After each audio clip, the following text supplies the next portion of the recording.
Vamos a hablar ahora de la actividad de distribución. La actividad de distribución agrega valor al producto en el sentido de disponerlo de una forma más cercana. En muchos casos es muy valorada por el cliente porque el cliente no tiene que ir constantemente a buscar las cosas en el proveedor. Este es el caso, por ejemplo, de las cartas en el correo o de la soda, ¿no es cierto? O obviamente en las industrias, cuando veamos el lean management, ¿no es cierto? La producción liviana, en el cual el proveedor directamente ingresa al proceso productivo con el producto que entrega y esto se incorpora al proceso. Bueno, supone costos muy importantes. El cliente puede preferir a veces hacerla él mismo. Este es el caso como por ejemplo cuando nosotros acudimos al supermercado en lugar de pedir las cosas directamente que nos lleven a nuestra casa, por ejemplo en el caso de las compras, y en el caso de la empresa cuando nos dirigimos a alguna ferretería industrial, lo que sé yo. Pero normalmente es muy común en el ámbito industrial que haya que distribuir el producto y que a su vez se lo reciba directamente en la planta. Supone destrezas muy particulares, ¿no es cierto? Y por lo general la empresa no se dedica, no sabe hacer distribución, no es un saber hacer que está dentro de la empresa. Supone también activos especializados, camiones y otros vehículos, y obviamente es una actividad que se puede tercerizar y es lo que se hace en la mayor parte de los casos. Entonces los costos de distribución tienen que ver con la distancia, con la metodología de distribución que veremos a continuación. También está relacionado con la capacidad del vehículo y con el uso de esa capacidad del vehículo. Esto es muy importante. El vehículo hay que tratar de tener un factor de utilización muy alto, cercano a 1 siempre, para que los costos de distribución sean relativamente económicos. También tiene que ver con el embalaje, porque el producto no es el mismo si se lo utiliza en un lugar o si hay que trasladarlo. Entonces ahí se le incorpora determinados tipos de embalaje que pueden resultar extremadamente caros. Y también la entrega es importante porque muchas veces hay que coordinar con el cliente si va a estar, si cómo lo va a recibir, si en estos casos, como yo le decía, que directamente ingresa en el proceso productivo, cuál va a ser la forma en el que el proceso en el que esto va a ingresar y todo un largo etcétera. La distribución directa o distribución estrella es el método sencillo pero el más costoso. Es el que directamente cada producto se distribuye desde el centro de distribución al cliente final y de allí vuelve el camión.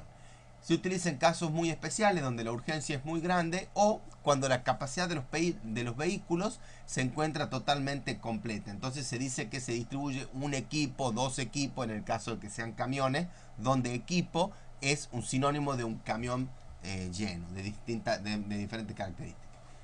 La distribución de anillo o ruta lechera se debe a que para los tambos se llevan los envases, que son los envases de 50 litros, de que tienen toda una cuestión térmica, unos envases de aluminio. Y estos envases, ¿qué es lo que pasa? Cada vez que se llega a determinado tambo, se bajan los envases vacíos y se suben envases llenos. Entonces, el camión sale del tambo, empieza su ruta con todos envases vacíos, va por cada uno perdón, sale de la procesadora con todo envase vacío, va por cada uno de los tambos, cambiando envase vacío por envase lleno y regresa a la procesadora con el camión totalmente lleno. Entonces, de esta forma se ha hecho una, una optimización de la carga porque el camión siempre ha ido cargado. Este es el motivo por el cual muchas veces a los transportes colectivos se le dice ruta lechera, porque la gente sube y baja en cada uno de los pueblitos. Entonces, prácticamente el colectivo siempre va lleno, digamos. Entonces, bueno, este tipo de distribución obviamente va a depender, si seleccionamos la distribución estrella o la distribución anillo, va a depender de las características del producto y de la ruta.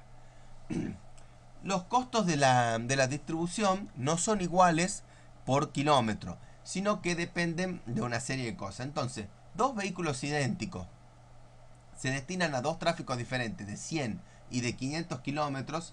Entonces, los costos van a ser iguales, sí, solo sí.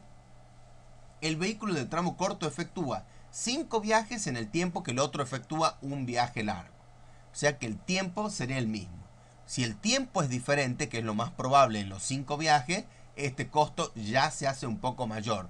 ¿Por qué? Por las horas entregadas sobre todo del chofer y del vehículo y todo. El tipo de ruta sea el mismo. Normalmente las distribuciones cortas tienen unas rutas que son un poco más trabadas, rutas urbanas o rutas que no están en buenos caminos.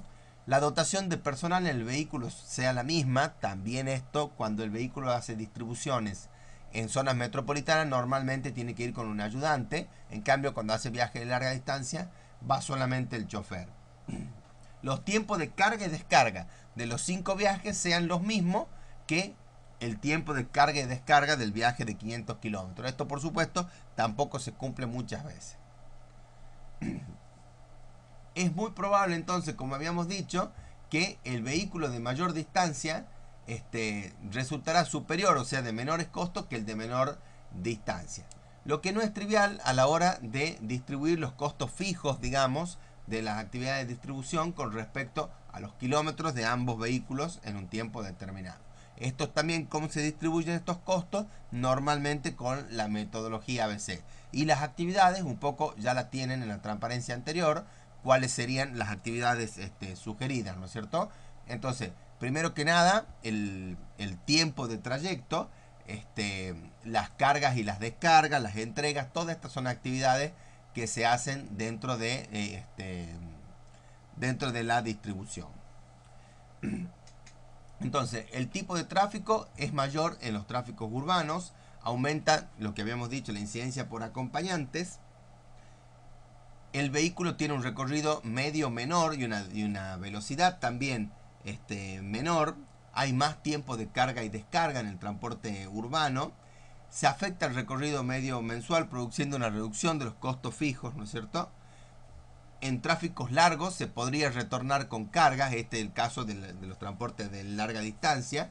El tipo de camino, ¿no es cierto? Cuando el camino sea más recto y a su vez mejor estado del camino, es más económico por el consumo de cubiertas y por las velocidades que se pueden alcanzar. Y el tamaño del vehículo. Cuando mayor sea el tamaño del vehículo, menores van a ser los costos de distribución. Acá por último vamos a ver una comparativa entre la distribución urbana y la distribución rural. Fíjense que el personal acá tiene el 30%, cuando en la distribución de larga distancia, el tráfico de larga distancia tiene el 25%, y el combustible, que en larga distancia es el 42%, en el tráfico urbano es el 27%, porque no es lo más importante en la incidencia, ¿no es cierto? Por último, también las cubiertas, tenemos el 13% en el tráfico urbano, y en el tráfico de larga distancia tenemos el 3%, si no me equivoco. Perdón, ese es el material rodante, no son las cubiertas. Bueno, entonces tenemos que hay distintas distribuciones con respecto a los dos transportes, a los dos tipos de transporte de larga y de corta distancia, a lo cual esto es muy importante para el cálculo de los costos de distribución de los diferentes vehículos y de las diferentes configuraciones.